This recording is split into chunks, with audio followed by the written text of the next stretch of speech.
Hi, I'm Liv, and as you can probably see by the runtime of this video, this is not like a retrospective or a summary or whatever, it's more of a review that turned into something more. Recently, I played through the Excavation of Barrow, developed by Cloak and Dagger Games and published by Wadgerai Games.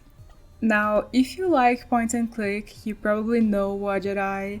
They've been active forever and have been very faithful to the genre, with titles such as the Blackwell series, Gemini Rouge, Shardlight, etc, etc, etc. I actually don't know which one of their titles is more popular, but you know who I'm talking about.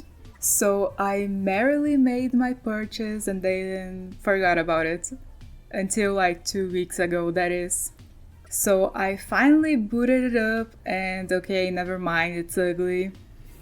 Don't get me wrong, I've seen way worse, but this pixel art isn't exactly a sight for sore eyes. But maybe the story will make up for it. We follow our main character, Thomasina. Thomasina! Why would you name your kid that? Her father's name isn't even Thomas, so why? Anyways, Tommy here is writing a letter to her mother, trying to explain something. Apparently something terrible happened during the excavation of Barrow. And so our story starts in the little village of Bewley. Most of the locals are abrasive, but we were invited here by one Mr. Leonard Shoulder, who described the barrow and invited us as a famed barrow digger to uncover its secrets. By now, something was already grating on my nerves. The voice acting. If you look through the Steam reviews, they actually praise the voice acting, but like, in the land of the blind, the man with one eye is king? What I mean is that most games don't even have voice acting, so if you have like marginally decent voice acting, you're already like a standout, you know what I mean? However, there's something about the people Wadgerai casts, and I'm assuming it's them because all the games have the same issue. There's something overly theatrical about them, which is fine for theater. But video games are more like movies. You have to go a little smaller with your acting or else it's gonna look like a caricature. And I do think that these actors try to tone it down, but it's not enough and it feels really odd. Like, I don't know if you've ever gone to like a play, but the way it immerses you is much different than a movie. Since you're there, it's more kind of believable that all this is happening, so they can go over the top for the people in the back who aren't seeing very well so that everyone can get like the same emotion. But in movies, it's like you're not there, so it has to be like more believable, you know what I mean? And this mix of video game and this type of voice acting makes it feel like, trying to force the immersion of a movie, but with theater acting. It's just weird. And it doesn't work. And when you remember that Wadgerai is based on New York City, yeah. Let it be known that I also have a problem with Thomasina. I mean, fellas, I am 23 years old. That might make some of you go, oh my god, a little baby, and others go, a senior citizen. But one thing's for sure, I've had my fair share of skeptic characters who end up falling flat on their faces. And Thomasina is this legendary form of skeptic. But like, dial it up to 11. This game is 5 hours long, and at every turn, at every corner, whenever someone says something like about dreams, about goblins, about anything, you can bet that Thomasina is there to say hogwash. And then she goes, please, Mr. So-and-so, we must strive to see the world through the lens of logic. First of all, who do you think you are to impose your beliefs on other people? Also, you're supposedly a famous barrel digger. How did you manage that? Because I would guess that you have to at least humor the locals so that you don't, become public enemy number one and can go about your business. But you just laughed to their faces about all their beliefs. Let's take The Hound of the Baskerville as a comparison. A book from the 19th century where both main characters are skeptics. Throughout the whole book, they only go, oh, those ignorant peasants, like 2 or 3 times over the course of the whole book. So yeah, the devs definitely overdid that characteristic and made Tommy extremely unlikable. But in the end, it doesn't even matter. Or does it? We'll get there. At the village, we try and find Mr. Shoulder, only for him to elude us. We think about our father, who was also a famous barrel digger, but had an accident and was left unable to move nor communicate in any way.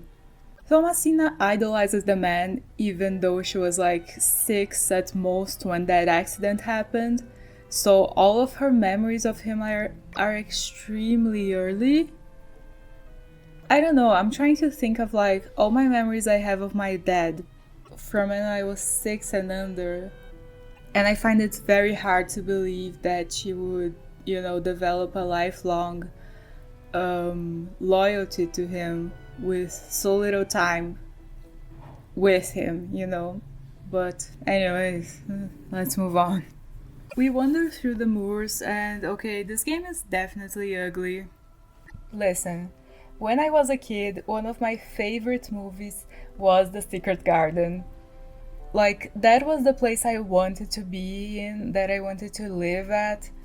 I was supposed to be bawling my eyes out with this, scenic view of the moors, but I'm just like, okay, can we move on now?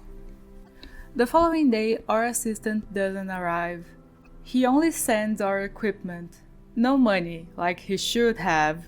And just a note explaining that something urgent kept him in London. Now, you might think, oh no, what could that be? Yeah, me too. Now, the game is supernatural. Oh, I'm sorry, spoilers in case you didn't realize by the menu or the, aggressively skeptical main character.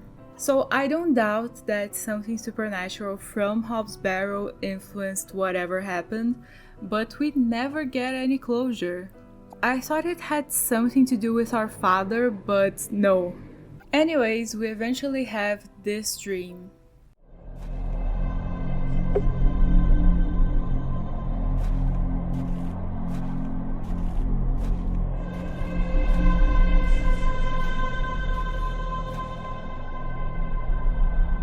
As you can see, the vibes are immaculate around here. With Wajai, there's always something outstanding in the game, even though none of them are exactly narrative marvels. I don't think I remember any of their games by this outstanding overall story. It's always these little details, if anything at all. Anyways, this creature tells us that he helped our father before and can help him again, and we'll find proof of what he said in the morning. And then in the morning, we find this diary that our dad wrote about the Hobbs Barrow excavation 25 years ago.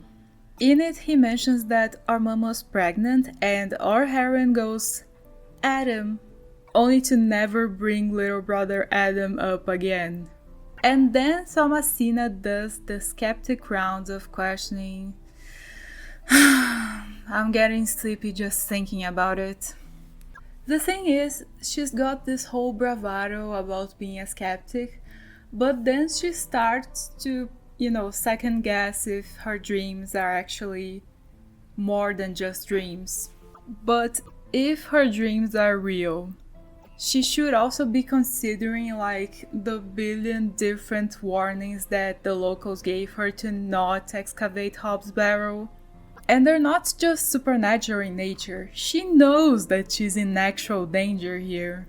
So which is it? Is she a scientist with no notion of self-preservation and staunchly skeptic, or is she having doubts and starting to believe the supernatural legends of the place?